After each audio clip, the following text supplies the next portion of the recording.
Shalom Bapak Ibu, Saudaraku, kita kembali merenungkan firman Tuhan. Jangan lupa like dan subscribe. Bagikan video ini jika memang berguna bagi sesama. Mari kita akan merenungkan firman Tuhan yang terdapat di dalam Kisah Para Rasul pasal 17 ayat 24 sampai 27. Saya akan bacakan buat kita semuanya ya. Allah yang telah menjadikan bumi dan segala isinya, Ia yang adalah Tuhan atas langit dan bumi, tidak diam dalam kuil-kuil buatan tangan manusia.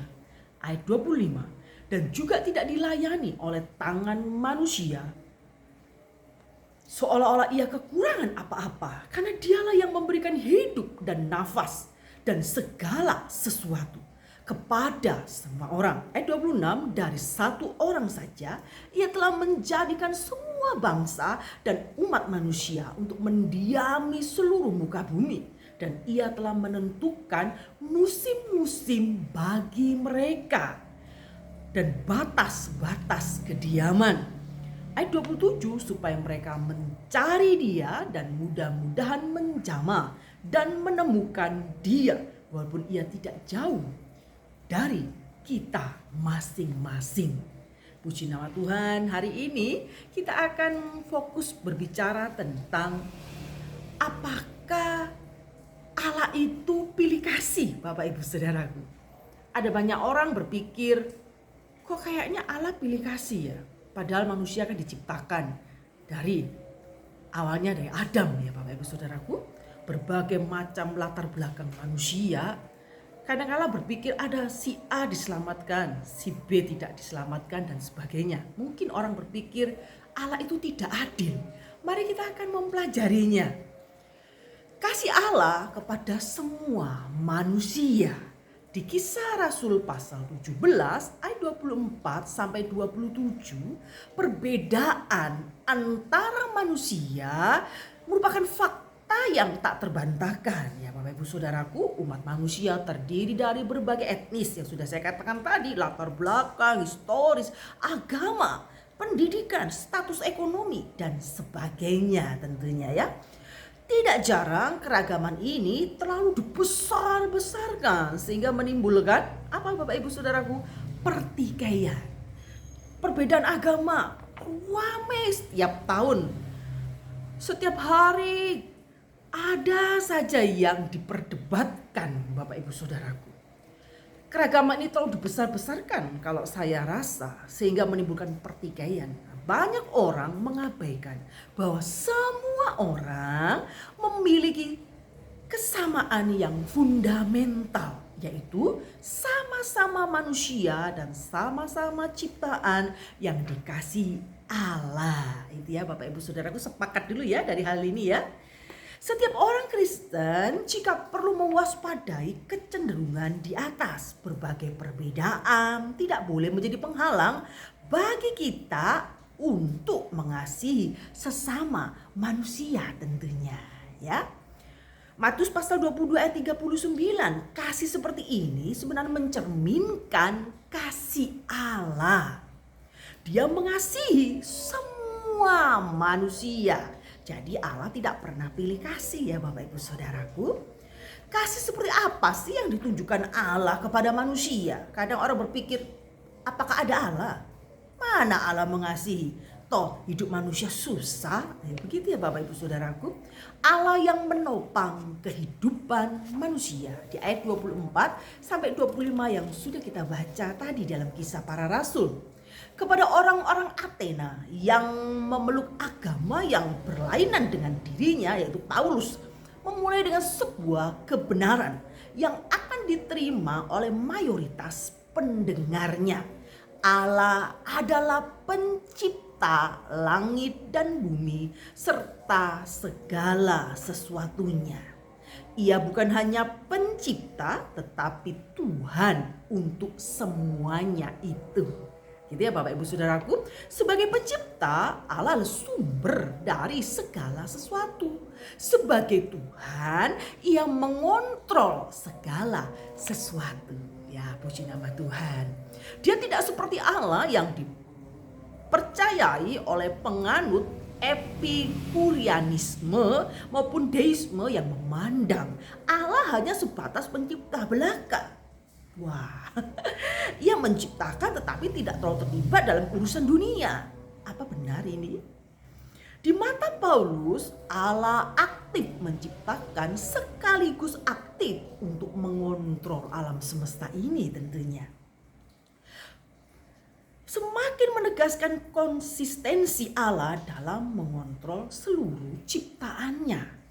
Walaupun orang-orang yang religius umumnya meyakini Allah itu sebagai pencipta dan pengontrol alam semesta ini. Konsep dan praktik keagamaan mereka seringkali tidak mencerminkan keyakinan tersebut.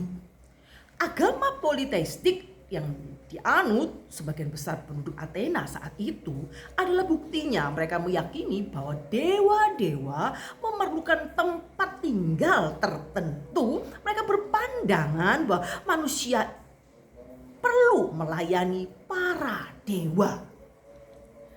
Kegagalan dalam melakukan hal ini dapat menimbulkan kemarahan para dewa jika nanti tidak memberikan sesaji. Ya Bapak Ibu, dewanya marah, nanti banyak gempa bumi, bencana alam dan sebagainya. Kegagalan dalam melakukan ini dapat menimbulkan kemarahan para dewa sehingga umat manusia akan dikenai berbagai musibah atau kutukan dalam bentuk hukuman dari para dewa. Begitu ya Bapak Ibu Saudaraku. Allah di dalam Alkitab bukan seperti itu ya. Kita harus tahu sebagai anak-anak Tuhan, Allah yang kita sembah bukan Allah yang harus dilayani, diberi makan, diberi sesaji.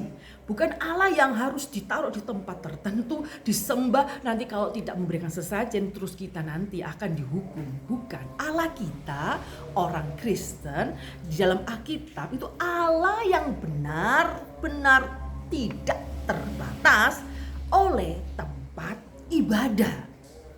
Allah yang benar tidak membutuhkan manusia sebenarnya ya. Jadi kita tidak perlu GR amat begitu ya Bapak Ibu Saudaraku. Allah yang benar tidak membutuhkan manusia. Poin ini tampaknya sangat ditekankan oleh Rasul Paulus. Dalam bagian ini mengulang frase buatan tangan manusia sebanyak 2 kali loh. Allah yang hanya minta dilayani oleh manusia seperti kita ini bukan Allah yang mengasihi manusia sebenarnya. Allah yang menuntut manusia untuk memenuhi kebutuhannya adalah Allah yang egois. Jadi Allah kita bukan Allah yang egois loh. Puji nama Tuhan, Allah kita itu bukan seperti yang digambarkan di Athena. Ia pencipta dan pemelihara.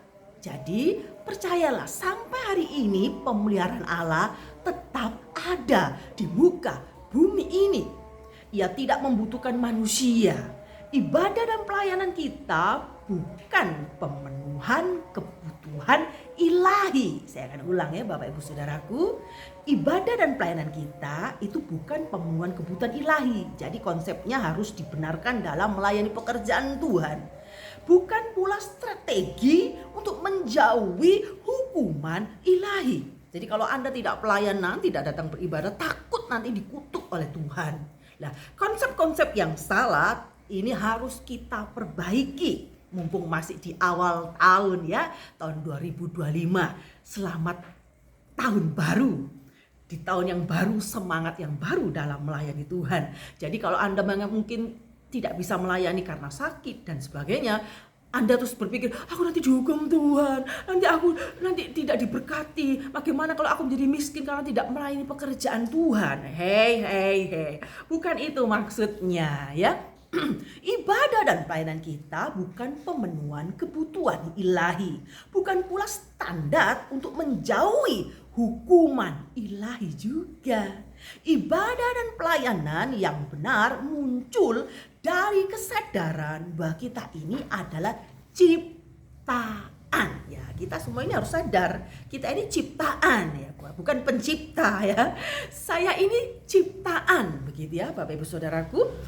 Beribadah kepada pencipta adalah sepatutnya. Melayani pemeliharaan adalah sukacita. Jadi kalau Anda melayani Tuhan, itu sukacita. Jangan hanya tertekan karena takut dan sebagainya. Allah bukan hanya ingin memaksa manusia untuk memenuhi kebutuhan pelayanan manusia. Enggak, ia justru menopang seluruh umat manusia di dunia ini. Ia memberikan kehidupan, nafas, dan segala sesuatu kepada semua orang. Jadi kebenaran ini mendapat penekanan melalui penambahan dia sendiri. Ya, lihat bahasa Inggrisnya ya, dialah. Nah, Bapak Ibu Saudaraku, di sini pemunculan kata kehidupan, berbicara nafas dan segala sesuatu tidak memberikan ruang sedikit pun untuk perkecualian. Bukan untuk hidup pun manusia berhutang kepada Allah. Jika Tuhan mengendakinya, ya kami akan hidup, ya kan?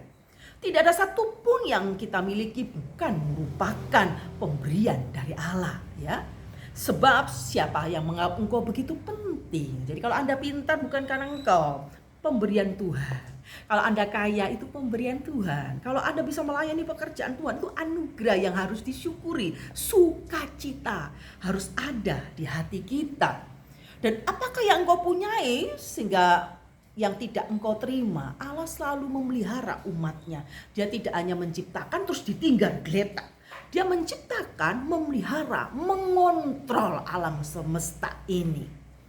Allah yang menyatakan diri kepada manusia. Ini yang akan kita pelajari selanjutnya ya.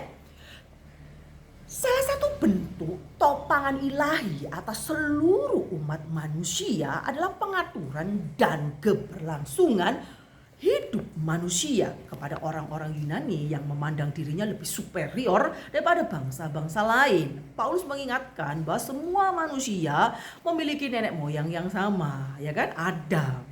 Dalam kedaulatannya Allah menetapkan untuk menjadikan setiap bangsa di seluruh muka bumi dari satu orang, yaitu Adam. Ya, tujuan dari penetapan ini ada dua, masing-masing disiratkan dengan pemunculan kata kerja infinitif untuk mendiami. Ya, Bapak Ibu di ayat 26 supaya mencari topangan Allah di ayat 24 sampai 25 bukanlah tanpa tujuan. Allah telah menetapkan tujuan yang seragam dalam hal ini.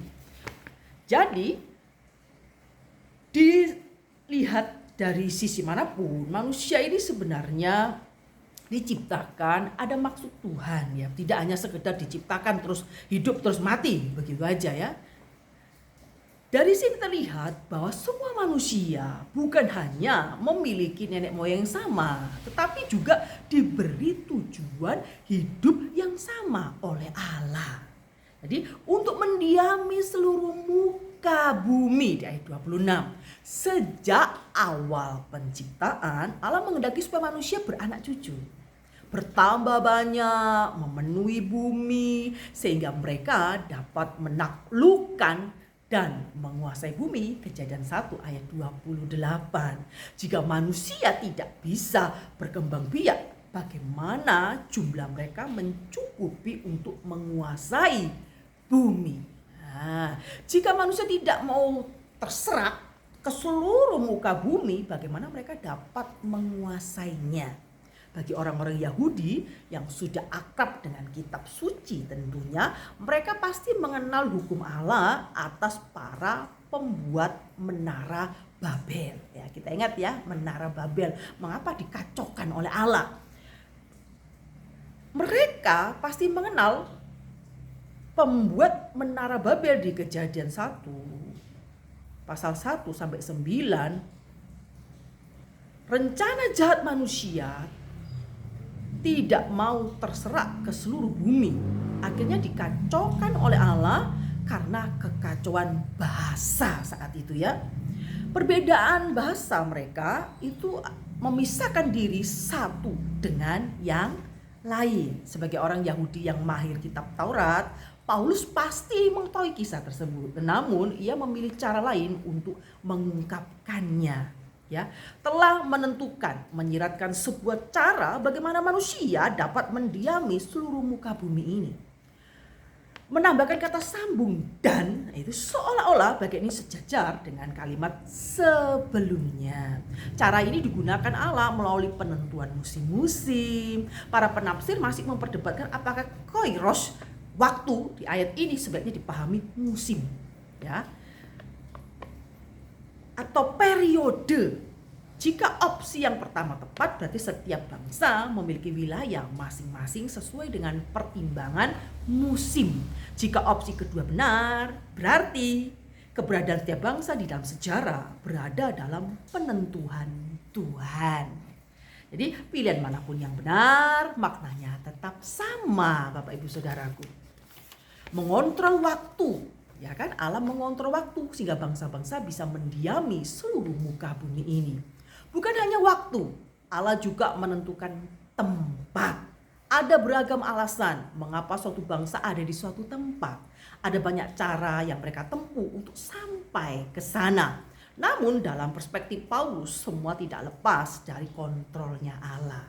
Penentuan ilahi ini memungkinkan manusia untuk mendiami seluruh muka bumi. Jadi semua berserak kemana-mana, ke bangsa mana, negara mana, ya semuanya itu atas penentuan Tuhan. Jadi kalau hari ini kita berada di Indonesia, ya ini berarti atas penentuan Tuhan. Kita diwajibkan untuk bisa mengelola, menikmati, memelihara bangsa ini. Bagaimana dari keberagaman yang ada kita bisa tetap membuat negara kita aman, sentosa, tidak ribut dengan berbeda agama, sepanjang tahun Natalan rame karena tidak mau bersalaman dan sebagainya.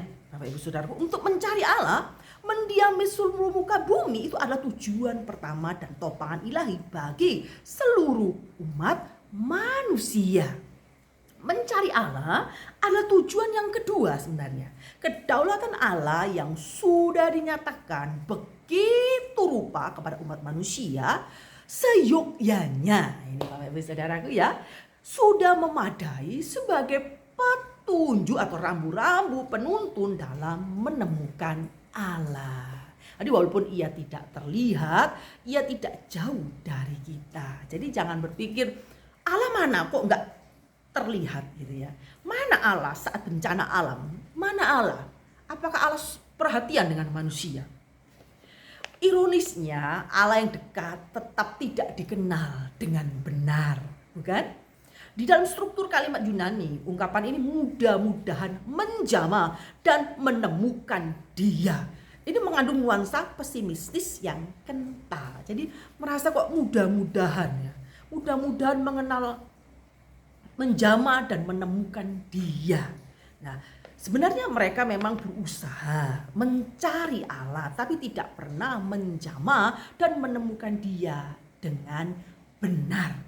Mereka terjebak dalam penyembahan berhala. Bapak Ibu Saudaraku, manusia pada dasarnya itu ingin mencari Allah gitu ya. Ada yang menyembah pohon, ada menyembah gunung. Mereka berpikir, oh gunung berkuasa, maka disembah. Oh pohon ini berkuasa, disembah. Oh ini laut berkuasa, disembah. Begitu ya. Pada dasarnya ingin mencari Allah manusia itu sebenarnya. Jika dilihat dari perspektif teologis, Paulus yang secara luas kita mempelajari secara seksama, kegagalan ini tidak sangat berhubungan. Pasti kegagalan ini itu sangat berhubungan dengan dosa. Manusia tidak bisa mengenal Allah dengan benar. Segala sesuatu kabur karena dosa. Jadi manusia pada dasarnya ingin mencari Allah. Orang berpikir, wow, ini kok patung ini kayaknya ada kuasanya disembah. Kayaknya ini bencana alam disebabkan karena kita tidak berikan sesaji, lautnya disembah. Begitu ya Bapak Ibu Saudara. Sebenarnya manusia kepingin mencari Allah, tetapi tidak bisa mencari Allah dengan benar karena dosa yang membuat manusia kabur tentang konsep Allah itu sendiri. Ingatlah Bapak Ibu, demikian pula orang-orang yang dibutakan oleh dosa ini, apa apa yang sudah jelas ternyata masih kabur, sama seperti Roma pasal 1 ayat 18. Kebenaran yang dikenali justru ditindas. Nah, walaupun menemukan Allah yang benar tidak mungkin dilakukan tanpa iman kepada Kristus Yesus. Jadi, menemukan Allah yang benar tidak akan bisa tanpa melalui Yesus Kristus. Bukan berarti anugerah dan wahyu umum kepada semua manusia tidak ada gunanya loh. Semuanya berguna Bapak Ibu. Tuhan menciptakan alam semesta, ada tanda-tanda zaman. Manusia harus belajar dari hal itu. Semua ini tetap bermanfaat. Karena Allah memberikan matahari untuk semua manusia, bukan untuk satu agama. Ya, gitu Bapak Ibu Saudaraku. Bagi manusia masih banyak kebaikan ilahi di dalam semesta ini yang patut disyukuri. Hujan dan panas yang teratur. Binatang, tanaman dipelihara oleh Allah. Masih ada hukum moral dalam diri manusia. Ada hati nurani supaya mereka mengarahkan keputusan dan tindakan mereka sesuai hukum moral dalam diri mereka. Jadi semua manusia sebenarnya punya hati nurani ya. Hati nurani yang dipimpin oleh Roh Kudus itu berbeda dengan hati nurani yang dipimpin oleh kegelapan, sehingga kita kabur dengan segala sesuatunya. Jadi kalau hati kita diserahkan kepada Yesus Kristus, hati itu akan di dalamnya Roh Kudus akan menuntun kita menuju kebenaran. Jadi tindakan mereka sesuai hukum moral dalam diri mereka itu selalu ada sebenarnya. Itu memang sudah ada di dalam hati manusia. Khotbah hari ini mengingatkan kita bahwa Allah sebenarnya mengasihi manusia. Allah itu tidak pilih kasih ya. Kalau ada keluarga, mamanya lebih sayang anak bungsu, papanya lebih sayang anak sulung. Tidak. Allah tidak pernah pilih kasih. Allah memberikan wahyu umum kepada manusia. Ada tanda-tanda zaman. Ada hati nurani. Ada hukum moral. Nah, ini semua ada di manusia. Manusia harus bisa mengenali kebenaran itu dengan cara bagaimana? Harus percaya kepada Yesus Kristus, karena kebenaran itu ialah Yesus Kristus. Jadi kita harus bersyukur kepada Allah karena kita mengenal Tuhan yang benar. Sebenarnya kita tidak bisa mencari Tuhan yang benar. Allah yang mencari kita. Ya, kalau kita mencari sering tersesat. Ya. Tetapi kalau Allah yang mencari kita, itu akan tepat sasaran. Jadi bersyukur kepada Tuhan kalau kita sudah menyembah Allah yang benar. Kita sudah mengenal Tuhan Yesus Kristus sebagai Tuhan dan Juru Selamat. Sepatutnya apabila kita sudah mengenal kasih Kristus, kita harus mengasihi semua manusia. Tidak peduli perbedaan apapun, kaya, miskin, berpangkat, atau hanya rakyat jelata. Semuanya dari berbagai etnis manapun kita harus belajar untuk mengasihi. Jadi negara aman kalau kita saling mengasihi. Berbeda boleh, tidak harus sama Bapak Ibu Saudaraku. Berbeda boleh. Gaya berpikirnya boleh berbeda dan sebagainya. Kita tidak perlu menuntut orang harus sama seperti kita. Tapi kita harus punya suatu keyakinan karena kita sudah mengenal Allah yang benar. Kita akan terus belajar mengasihi sesama manusia tanpa memandang bulu tentunya. Ada banyak orang mengasihi kalau dia dikasihi. Ada banyak orang mengasihi jika orang itu kaya, patut kita mendekat kepadanya. Kita harus mengasihi siapapun juga, karena manusia itu semua ciptaan Tuhan. Dari sumbernya Adam. Kita sama-sama, fundamentalisnya itu kita sama. Orang ciptaan yang patut harus saling mengasihi dengan sesama kita.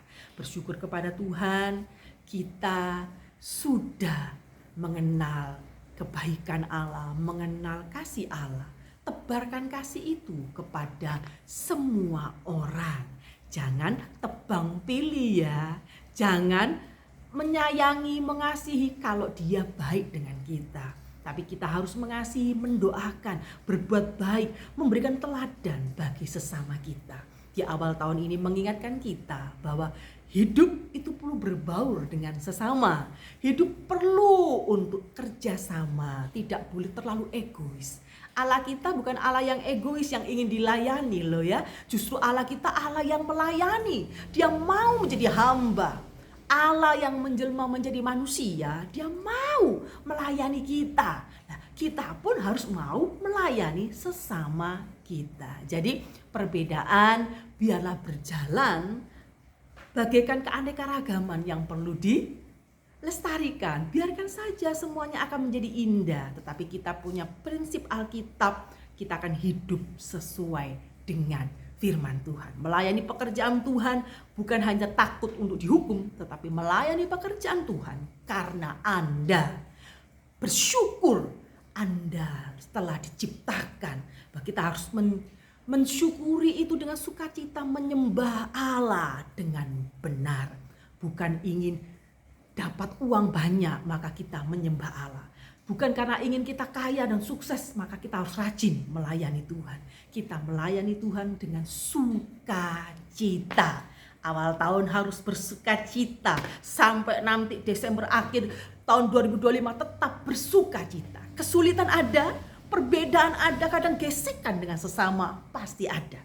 Tetapi bersukacita, mengasihi sesama manusia. Haleluya. Puji Tuhan. Tuhan Yesus memberkati kita semuanya dalam segala kebajikan dan kemurahan Allah menjadikan Anda berhasil dimanapun Anda berada. Selamat melayani Tuhan.